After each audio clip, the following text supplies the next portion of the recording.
నమస్కారం అండి. ఇప్పుడు లాస్ట్ ఒక 10-15 రోజుల నుంచి మనము ఈ ఓవరాల్గా కోవిడ్ కేసెస్ ఏవైతే ప్రతిరోజు నమోదవుతున్నాయో ఇందులో కొద్దిగా ఎక్కువ కేసులు నమోదవుతున్నట్లు మనము రెగ్యులర్ టెస్ట్లలో బయటపడుతున్నాయి. అయితే పక్క రాష్ట్రాలలో లైక్ మహారాష్ట్ర కానివ్వండి, కేరళ కానివ్వండి, ఇటువంటి స్టేట్స్లలో ఏవైతే ఉధృతంగా ఉందో మనకు ఆ పరిస్థితి ఇంకా రాలేదు. కానీ తగు జాగ్రత్తలు తీసుకోకపోతే మనం కూడా ఆల్మోస్ట్ వాళ్ళ స్టేజ్కి రీచ్ అయ్యే ఆస్కారం ఉంటుంది. అందుకు మొదలే మనం అప్రమత్తమైన అందుక తగిన చర్యలతోని దీనికి ఇప్పుడే కట్టడి చేయగలిగితే మనం ఈ సెకండ్ వేవ్ని కూడా ఆపే ప్రయత్నము మనదేదైతే ఉంటుందో అది సక్సెస్ఫుల్గా ఆపగలుగుతాం.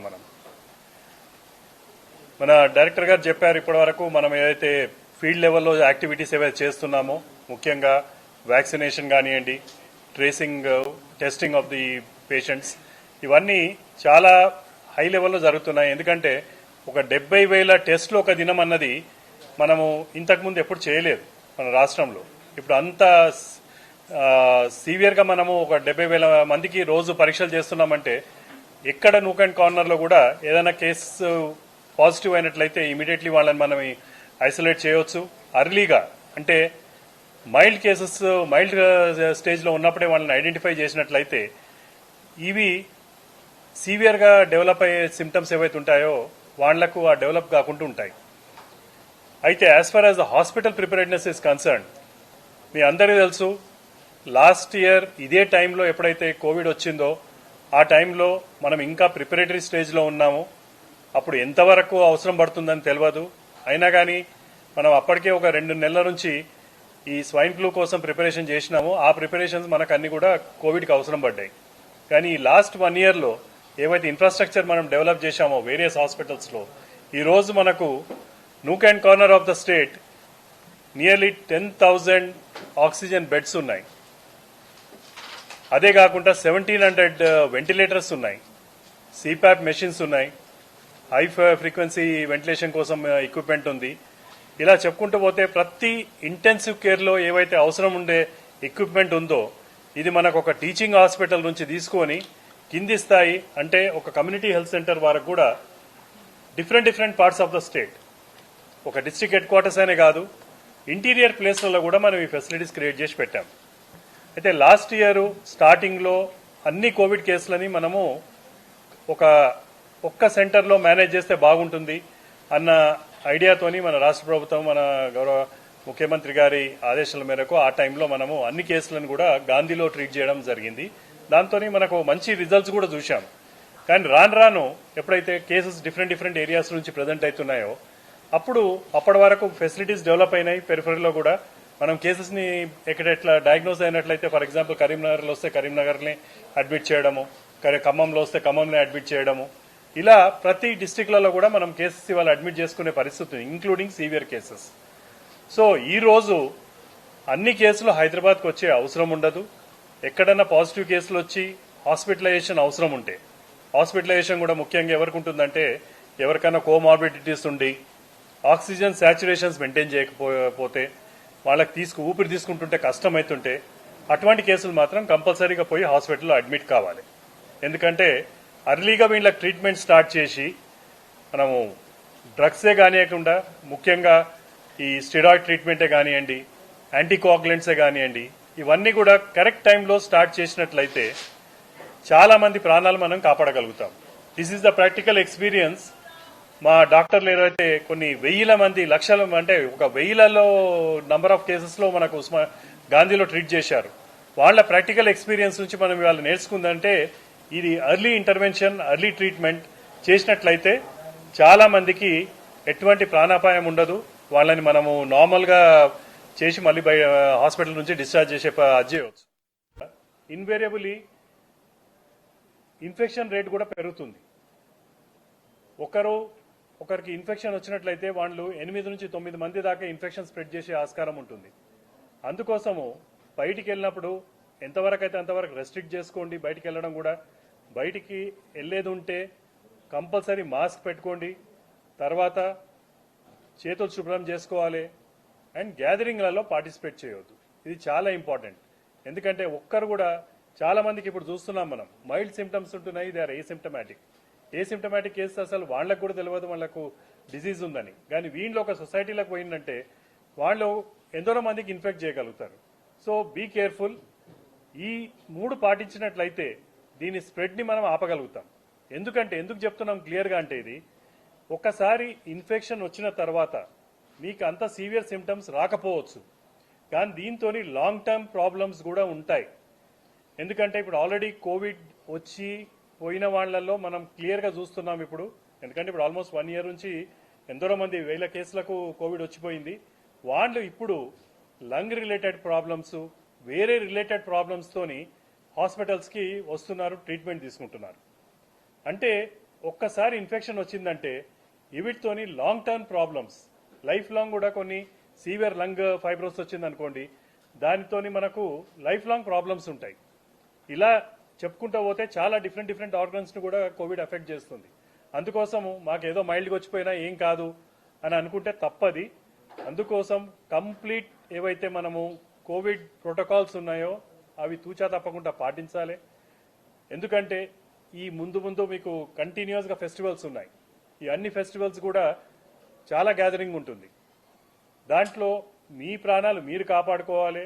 ముఖ్యంగా మీరు ఇంటికి తీసుకుపోయి మీ ఫ్యామిలీ మెంబర్స్ ఎవరైతే ఉంటారో, ఎస్పెషలీ సీనియర్ సిటిజన్స్ ఇంట్లో ఉంటారు, వాళ్లకు ప్లస్ కోమార్బిడిటీస్ ఉన్న వాళ్ళు, ప్లస్ చిన్నపిల్లలకు ఇన్ జనరల్గా అంత సీవియర్ డిజీజ్ రాదు, కానీ వాళ్ళకు వచ్చినట్లయితే వాళ్ళు చాలా మందికి స్ప్రెడ్ చేస్తారు. వాళ్ళు ఒక కాలనీలో తిరిగినా కానివ్వండి, వేరే పిల్లలతో ఆడుకున్నా కానివ్వండి, పక్కకు వేరే ఇంట్లోకి వెళ్ళినా కానీ వాళ్ళు అక్కడ స్ప్రెడ్ చేసే ఆస్కారం ఉంటుంది. అందుకే this is a chain reaction. ఈ చైన్ కట్ చేయాలంటే మనము కేర్ఫుల్గా ఉండి బయటికి వెళ్ళి డిజీజ్ ఇంటికి తీసుకోకుండా కేర్ఫుల్గా ఉంటే సరిపోతుంది.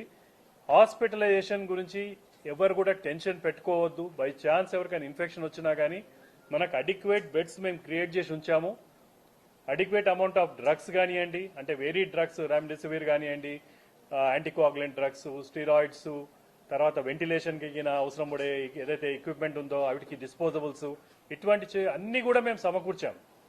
అంటే ప్రోగ్రెసివ్గా ఆలోచించి స్టేట్ గవర్నమెంట్ డైరెక్షన్స్ ప్రకారము మా ఎక్స్పర్ట్ కమిటీ మనకి ఇంకా ఫ్యూచర్లో ఎంత అవసరం పడుతుంది, ఒకవేళ నంబర్ ఆఫ్ కేసెస్ పెరిగినట్లయితే 2-3 నెలలకు కూడా ఎంత అవసరం పడుతుందని అవన్నీ కూడా మనం సమకూర్చుకొని పెట్టినాము.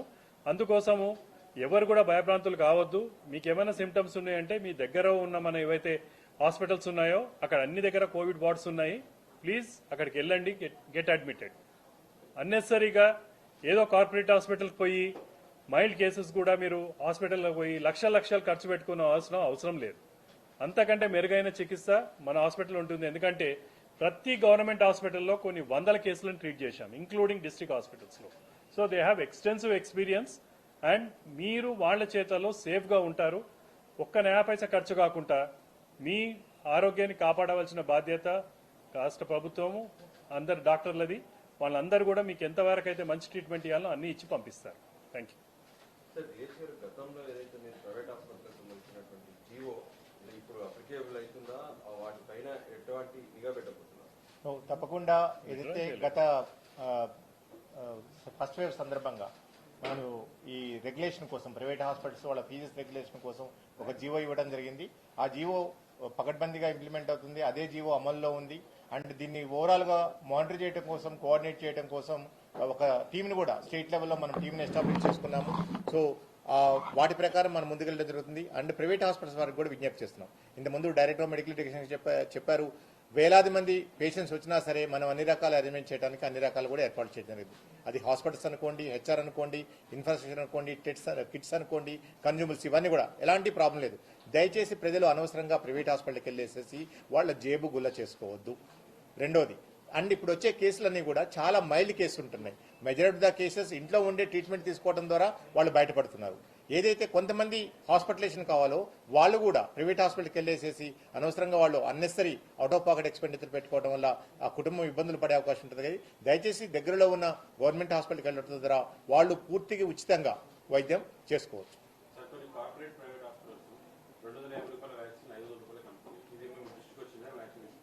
కొన్ని వ్యాక్సినేషన్ సెంటర్స్ కేంద్ర ప్రభుత్వ పాలసీలో భాగంగా ప్రైవేట్ హాస్పిటల్స్కి అట్నే ప్రజలకు కూడా యాక్సెసిబిలిటీ పెంచాల్సిన అవసరం ఉంది. ఎస్పెషల్లీ అర్బన్ ఏరియాస్లో ప్రజలకి లార్జర్ డెన్సిటీ పాపులేషన్ ఉంటాయి. అక్కడ వాటికి అందుబాటులో ప్రకారం ప్రైవేట్ హాస్పిటల్ కూడా పర్మిషన్ జరిగింది, కొన్ని నిబంధనలు పెట్టడం జరిగింది. ఏదైతే ప్రభుత్వ హాస్పిటల్స్లో ప్రభుత్వ వ్యాక్సిన్ సెంటర్స్లో మీకు పూర్తి ఉచితంగా వ్యాక్సిన్ వేస్తారు. రెండోది, ప్రైవేట్ హాస్పిటల్స్లో ఎక్కడైతే ఎంపిక చేయబడ్డాయో ఆ హాస్పిటల్స్లో అందరూ కూడా కేవలం 150 రూపాయలు వ్యాక్సిన్ కోసము, 100 రూపాయలు సర్వీస్ ఛార్జ్. ఈ 250 రూపాయల కంటే ఎక్కడా కూడా ఎక్కువగా వ్యాక్సిన్ ఛార్జ్ చేయకూడదు. ఒకటి రెండు ఇష్యూస్ మా దృష్టిలోకి రావడం జరిగింది. ఇమీడియట్ గా వాళ్ళకి ఇచ్చిన లైసెన్స్ ఏదైతుందో అది కంప్లీట్ గా క్యాన్సిల్ చేయడం జరిగింది. అండ్ వీళ్ళ మీద కంటిన్యూస్ గా మానిటరింగ్ కూడా నడుస్తూ ఉన్నది. సో ఈ ప్రైవేట్ హాస్పిటల్స్ కూడా అంటే మేము ఒక విజ్ఞప్తి చేస్తాం లాస్ట్ టైం వచ్చేసి, మీరు మీ అంతటి మీరుగా ఈ సర్వీస్ ఛార్జ్ కూడా ఎగ్జామ్ చేయండి అంటే majority of the corporate hospitals అందరూ కూడా ఈరోజు ముందుకు వచ్చారు. వాళ్ళందరూ కేవలం 150 రూపాయలతో మాత్రమే సర్వీస్ ఛార్జ్ తీసుకోకుండా వాళ్ళు వ్యాక్సిన్ వేస్తున్నారు. నిజంగా వాళ్ళని కూడా మేము ఈ సందర్భంగా అభినందిస్తున్నాం.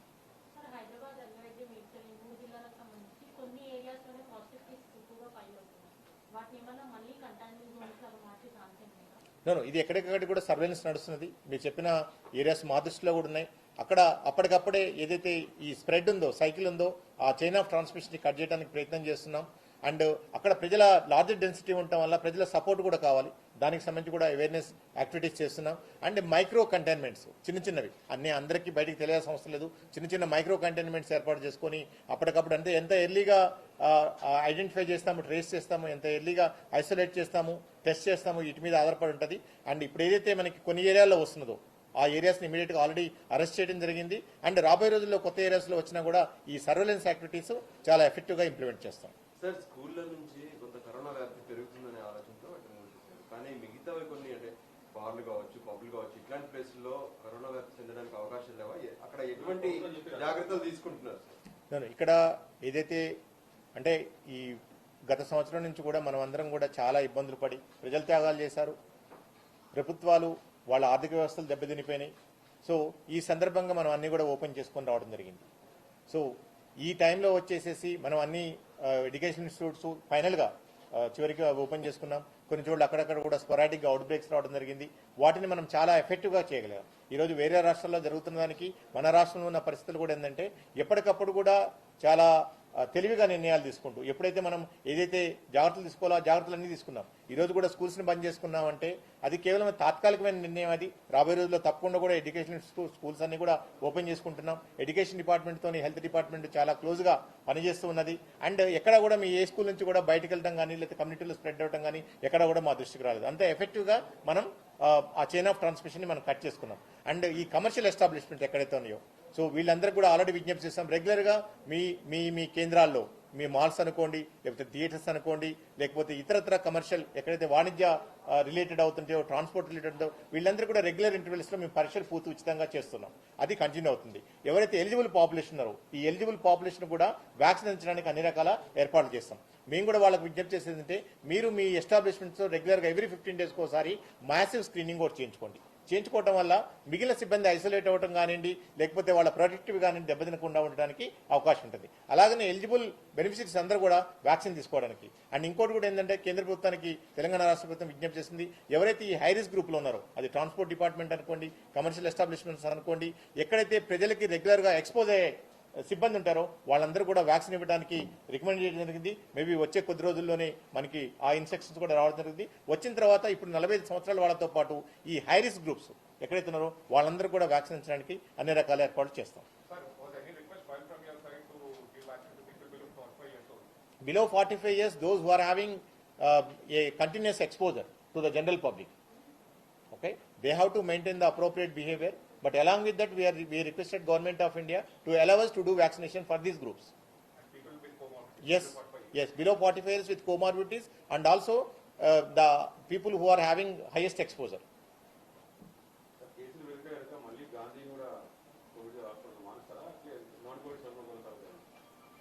చూడండి, గాంధీలో 2 సర్వీసెస్ కంటిన్యూ అవుతాయి. ఎందుకంటే ఆనాడు గాంధీ ఒకటే హాస్పిటల్ మనం నోడల్ సెంటర్ లాగా అందులో కేసులన్నీ అడ్మిట్ చేసేవాళ్ళం. ఎందుకంటే మల్టీ డిసిప్లినరీ ట్రీట్మెంట్ అవైలబిలిటీ ఉంటుంది. పెరిఫరల్లో అది పాసిబుల్ కాదని తెచ్చి అడ్మిట్ చేశాం. కానీ ఈరోజు మనకు అన్ని డిస్ట్రిక్ట్లలో టీచింగ్ హాస్పిటల్స్ ఉన్న దగ్గర డిస్ట్రిక్ట్ హెడ్ క్వార్టర్స్ హాస్పిటల్స్ ఏవైతే ఉన్నాయో అవన్నిట్లలో కూడా మనం ఐసీయూ ఫెసిలిటీస్ అవన్నీ డెవలప్ చేసి పెట్టాం. సో ప్రతి కేసు ఇవాళ గాంధీకి వచ్చే అవసరం లేదు. సో గాంధీలో ఏవైతే కోవిడ్ వార్డ్స్ మెయింటైన్ చేస్తున్నామో ఈ రోజు అవసరం ఉంటే కొద్దిగా ఇంక్రీజ్ చేసే ఆస్కారం ఉంటుంది. టిమ్స్ హాస్పిటల్ కంప్లీట్గా కోవిడ్ కేసులే అడ్మిట్ చేసుకుంటారు. వాళ్ళ దగ్గర 1200 కేసుల దాకా అడ్మిట్ చేసుకోగలుగుతారు. తర్వాత కిమ్కోటి హాస్పిటల్ని అట్లే కంప్లీట్గా 350 బెడెడ్ మొత్తం కూడా 3 లైన్ ఆక్సిజన్ ఫెసిలిటీ ఉంది. అందులో అన్ని కూడా 350 బెడ్స్ కోవిడ్ కోసమే పెట్టాము అక్కడ. సో గాంధీలో ప్రస్తుతానికైతే 2 సర్వీసెస్ నడుస్తాయి. గాంధీలో వైద్యం ఒక టిమ్స్ లో అందరికీ ఆరోపణలు వస్తుంది. ఆరోపణలు డిఫరెంట్ అండి, ground realities are different. Gandhi మీకు టిమ్స్లో ఐసీయూ ఫెసిలిటీస్ ఉన్నాయి, కడమే అన్ని కూడా స్పెషలిస్టులు కూడా అందరు అవైలబుల్ ఉన్నారు. ఎస్, డయాలసిస్ అంటే అక్కడ అవైలబుల్ ఉండదు. అటువంటి పేషెంట్లు ఆటోమేటిక్గా వాళ్ళు గాంధీకి రావాల్సి వస్తుంది. ఎందుకంటే ఇంతకుముందు కూడా ఎప్పుడైతే పీక్ టైంలో ఉండేనో డయాలసిస్ పేషెంట్లు ఒక గవర్నమెంట్ హాస్పిటలే కాదు, ఇంక్లూడింగ్ ప్రైవేట్ హాస్పిటల్స్లో కూడా పాజిటివ్ కేసులు అన్నీ కూడా మొత్తము గాంధీకే వచ్చి డయాలసిస్ చేశారు. కొన్ని వందల కేసులకు గాంధీలో మనము డయాలసిస్ చేసి పంపించాం కరోనా పాజిటివ్ కేసులు. సో అటువంటివి అన్ని ఫెసిలిటీస్ టీమ్స్లో ఉండాలంటే కుదరదు. కానీ ఈవెన్ మైల్డ్ కాదు, మోడరేట్ కాదు, సివియర్ కేసెస్ కూడా, వెంటిలేటర్ కేసెస్ కూడా మనం రెగ్యులర్ బేసిస్ మీద టీమ్స్లో మేనేజ్ చేస్తున్నాం. సార్ అంటే ఇప్పుడు టిమ్స్ ఒకటే స్పెసిఫిక్ గా కరోనా ట్రీట్మెంట్ చేసేందుకు ఉంది కాబట్టి, సో అక్కడ ఇంకా ఏది సిటీ స్కాన్ కానీ చెస్ట్ స్కాన్ చేసేందుకు ఆ పరికరాల వస్తుందండి. గురించి ఆల్రెడీ ప్లాన్ చేస్తున్నారా? సిటీ స్కాన్ శాంక్షన్ అయింది టీమ్స్ కి. తొందరలోనే ఆడ సిటీ స్కాన్ ఇన్స్టాల్ చేస్తాం. ఈ సభలు సమావేశాలకు సంబంధించి ఏమైనా ఆంక్షలు పెట్టాలని ప్రతిపాదనలు ఏమైనా ఉన్నాయా? నో, అంటే ఇప్పుడున్న పరిస్థితుల్లో మనం అర్థం చేసుకోవాల్సింది ఏంటంటే ఎక్కువ కాలం మనం బంధించి పెట్టుకునే పరిస్థితులు లేవు. ఆల్రెడీ దాని పర్యవేక్షణలు మనం అందరం ఈరోజు చూస్తున్నాం. అది ఒక మన రాష్ట్రంలోనే కాదు, దేశవ్యాప్తంగా ప్రపంచవ్యాప్తంగా మనం చూస్తున్నాం. మేము అందరికి కూడా విజ్ఞప్తి చేసేది, రాజకీయ పార్టీలు అనుకోండి, లేకపోతే రిలీజియస్ గ్రూప్స్ అనుకోండి, లేకపోతే ఫెస్టివల్ సీజన్ సందర్భం అనుకోండి, వీళ్ళందరూ కూడా ఏదైతే జాగ్రత్తలు తీసుకోవాలో, అంటే ప్రభుత్వం మీద ఎంతైతే బాధ్యత ఉందో ప్రజల మీద కూడా అంతే బాధ్యత ఉంది. మేము పదే పదే చెప్తున్నాం. అంటే అది చిన్న విషయం అండి, ఒక మాస్క్ వేసుకోవడానికి ఏమైనా ఇబ్బందా చెప్పండి? బయటికి వెళ్ళిన ప్రతిసారి మాస్క్ ధరించమని చెప్తున్నాం. ఒక మాస్క్ వేసుకోవడానికి ఇబ్బంది ఏంటి? అండ్ వేరే ఇతరత్ర ఫంక్షన్స్కి వెళ్ళినప్పుడు అది ఏదైతే జాగ్రత్తలు తీసుకోవాలో జాగ్రత్తలు తీసుకోవడానికి ఇబ్బంది ఏంది? ఒకసారి రేపు పొద్దున ఏదైనా అయ్యి ఇబ్బంది పడే కంటే కాకుండా మనం ఈరోజు జాగ్రత్తలు తీసుకోవడానికి అవకాశం ఉంటుంది కదా. సో ఈ విషయాన్ని ఎస్పెషల్లీ ఇలాంటి పాండమిక్ సిచ్యువేషన్స్లో preventive measures are more important than curative or other related issues. So ప్రజల్ని ఫస్ట్ వాళ్ళకి అవేర్నెస్ క్రియేట్ చేయడం అంటే ప్రజలకు తెలియదని కాదు కదా. గత సంవత్సరం నుంచి కూడా ప్రభుత్వాలు వివిధ రకాల స్వచ్ఛంద సంస్థలు పదే పదే చెప్తున్నాయి. ఈ కోవిడ్ టైంలో ఎక్కడైతే మనం అజాగ్రత్త ఉంటే, మీరు ఏ దేశంలోనే చూడండి, ఇప్పుడు బ్రెజిల్ లాంటి దేశంలో మనం తీసుకుంటే ఈరోజు లక్షలాది కేసులు రిపోర్ట్ అవుతున్నాయి, వేలాది మరణాలు ప్రతిరోజు కూడా జరుగుతున్నాయి. సో అక్కడున్న ప్రభుత్వము, అక్కడున్న తీసుకున్న చర్యలు లేదా ప్రజల నుంచి సపోర్ట్ లేకపోవడం వల్ల ఈరోజు అది పరిస్థితున్నాం. అదే అమెరికాలో లాస్ట్ 3 months నుంచి ఎలాంటి చేంజెస్ వచ్చినాయి, ఎలాంటి మార్పులు వచ్చినాయి మనం చూస్తున్నాం. వ్యాక్సిన్ సంబంధించి కూడా చాలా అపోహలు, వ్యాక్సిన్ సంబంధించి కూడా ఎఫెక్ట్గా పనిచేయదు, ఇంట్లో ఉంది, అట్లా ఉంది అని చెప్పేసి. మీరు ఈరోజు అమెరికాలో చూడండి, 30% పాపులేషన్ హాస్ బీన్ ఆల్రెడీ ఇనాక్యులేటెడ్. ఆ రోజు ఇమీడియట్ గా న్యూ ఇన్ఫెక్షన్స్ అనేది తగ్గడం స్టార్ట్ అయిపోయింది. అట్లే హాస్పిటలైజేషన్స్ కూడా, అడ్మిషన్స్ కూడా తక్కువ అవడం స్టార్ట్ అయింది. You take Israel, more than 70% of Israelis have been vaccinated. So now there new infections everything has come down. అట్లానే హాస్పిటల్స్ అడ్మిట్ చేసిన మోర్టాలిటీ ఇవన్నీ కూడా తక్కువైపోయినాయి. మనకి ఆల్రెడీ వ్యాక్సిన్ సంబంధించిన ఎఫికసీ కానివ్వండి, సేఫ్టీ కానివ్వండి ప్రూవ్ అయిపోయింది. సో వ్యాక్సిన్స్ మనకి అందుబాటులో ఉన్నాయి. అంటే ఒకసారి ఏదైనా అందుబాటులోకి వచ్చిన తర్వాత దాని విలువ తెలియకపోతే ఎలా? రేపు పొద్దున ఏదైనా అయిన తర్వాత మనం ఇబ్బంది పడద్దు దయచేసి. అందుకనే ప్రజలకు పదే పదే చెప్తున్నాం, వ్యాక్సిన్స్ పూర్తిగా ఎఫెక్టివ్ ఉన్నాయి. ఎవరైతే ఎలిజిబుల్ పాపులేషన్ ఉన్నారో వాళ్ళందరూ కూడా తీసుకోండి. వ్యాక్సిన్ తీసుకోవడం వల్ల 2 ఉపయోగాలు ఉంటాయి. మీ ద్వారా ప్రజలకు తెలియజేస్తున్నాం. ఒకటి, ఈ వ్యాక్సిన్ తీసుకున్న తర్వాత వైరస్ ఎక్స్పోజ్ అయినా సరే మీ బాడీలో ఈ వ్యాధి తీవ్రం కాకుండా, హాస్పిటలైజ్ కాకుండా, తద్వారా ప్రాణాలు పోకుండా కాపాడతారు. రెండవది వచ్చేసేసి మీరు కొత్త వాళ్ళకి అంటే వేరే వాళ్ళకి, మీ కుటుంబ సభ్యులు అనుకోండి లేదా మీ కొలీగ్స్ అనుకోండి, వాళ్ళు చైన్ ఆఫ్ ట్రాన్స్మిషన్ లాంటి ఇన్ఫెక్షన్లో భాగం కాకుండా ఉండటానికి అవకాశం ఉంటుంది. సో ఈ 2 విధాలుగా చాలా ఉపయోగాలు ఉన్నాయి వ్యాక్సిన్ సంబంధించి. దయచేసి ప్రజలందరూ కూడా ఈ వ్యాక్సిన్ ఇంపార్టెన్స్, ఎందుకంటే వ్యాక్సిన్స్ మనం ఫస్ట్ టైం వేయట్లేదు. ఇంతకుముందు గత 12-14 సంవత్సరాల నుంచి మనకి పోలియో కేసెస్ లేవు. మనం పోలియోని కంప్లీట్ గా మన దేశం ఎరాడికేట్ చేసింది, ఎలిమినేట్ చేసుకుంది. అది కేవలం వ్యాక్సిన్ ద్వారానే సాధ్యమైంది. ఇంతకుముందు స్మాల్ పాక్స్ ని మనం ఎరాడ్ చేసుకున్నాం. ఇలా చాలా ఇన్ఫెక్షన్స్ డిసీజెస్ అన్ని కూడా వ్యాక్సిన్స్ ద్వారా మాత్రమే మనం కట్టడి చేసుకున్నాం. ఈ రోజు 1 సంవత్సరం లోపే మన శాస్త్రజ్ఞులు వ్యాక్సిన్ ని అందుబాటులోకి తీసుకురావడం జరిగింది. వాటి ఫలితాన్ని మనం అనుభవించాలి. ఈ కోవిడ్ మహమ్మారి నుంచి పూర్తిగా మనం అందరం బయటపడాలంటే అందరం వ్యాక్సిన్ తీసుకోవడం ఒకటే మార్గం. సో ప్రభుత్వం కూడా వ్యూహాత్మకంగా ఎప్పటికప్పుడు ఏజ్ గ్రూప్స్ ని ఇన్వాల్వ్ చేసుకుంటూ రాబోయే రోజుల్లో ప్రజలందరికీ కూడా ఈ వ్యాక్సిన్ అందుబాటులోకి తీసుకొస్తుంది.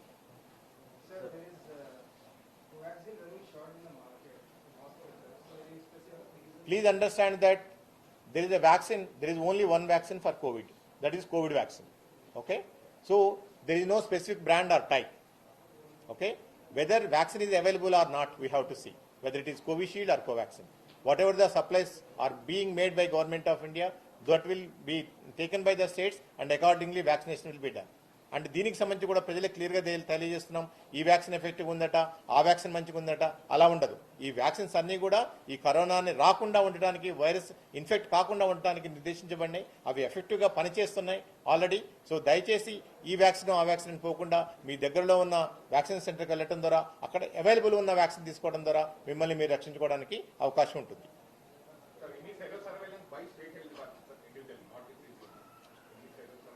Already recently ICMR NIN has done zero surveillance in GHMC, Hyderabad especially, in a larger scale. Okay, and also we are also planning to conduct in certain parts of districts of the state, so that will take it up at the appropriate time.